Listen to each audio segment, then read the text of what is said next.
महाराष्ट्रात हिंदी भाषेवरून वाद सुरू आहे। असं असताना परदेशात स्थायिक झालेले महाराष्ट्रातील नागरिक माय मराठी भाषा व संस्कृतीची नाळ टिकून राहावी यासाठी प्रयत्न करत आहेत। याचाच भाग म्हणून त्यांनी आपल्या मुलांना उत्तम मराठी यावं यासाठी मराठी भाषा विषयाची परीक्षा दिली। अमेरिका, कॅनडा, डेन्मार्क या देशांतील 1ली ते 8वीच्या विद्यार्थ्यांनी दिलेल्या या परीक्षेचा निकाल बुधवारी ऑनलाईन पद्धतीने जाहीर करण्यात आला। त्यात 24 विद्यार्थ्यांनी A1 श्रेणी प्राप्त केली। नमस्कार, मी आकाश खेंगले, प्रहार न्यूज लाईन मध्ये आपलं स्वागत करतो। यंदा पहिल्यांदाच महाराष्ट्र राज्य मुक्त विद्यालय मंडळामार्फत 7 समुद्रापार विविध देशात वास्तव्य करत असलेल्या अनिवासी भारतीय मुलांसाठी मराठी भाषा विषयाची परीक्षा घेण्यात आली होती। मराठी भाषेला अभिजात भाषेचा दर्जा मिळाल्यानंतर बृहन महाराष्ट्र मंडळ, नॉर्थ अमेरिका आणि राज्याचा शिक्षण विभाग यांच्यात सामंजस्य करार करण्यात आला। अनिवासी भारतीय मराठी पालकांच्या मुलांना मराठी भाषा शिकता यावी हा या कराराचा उद्देश होता। या कराराअंतर्गत बृहन महाराष्ट्र मंडळ, नॉर्थ अमेरिका या संस्थेअंतर्गत कॅनडा, डेन्मार्क, अमेरिका अशा देशांतील 60 मराठी शाळा केंद्रांतील इयत्ता 1ली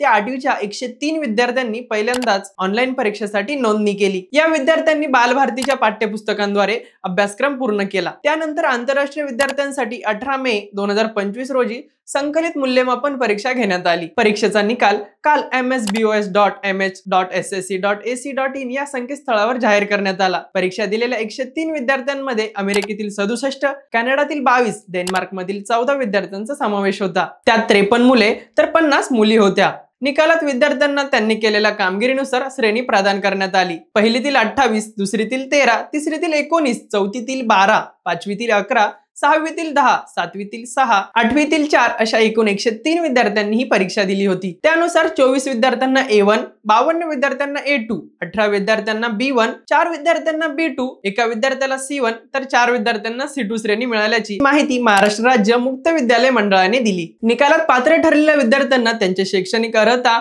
विद्याविषयक कौशल्य प्राप्त केल्याचे प्रमाणपत्र यथावकाश वितरित करण्यात येणार आहे। तुम्हाला ही माहिती कशी वाटली कमेंट्स मध्ये नक्की कळवा आणि अशाच नवनवीन व्हिडिओ पाहण्यासाठी प्रहार न्यूज लाईन चॅनलला लाईक, शेअर आणि सबस्क्राइब करायला विसरू नका। धन्यवाद।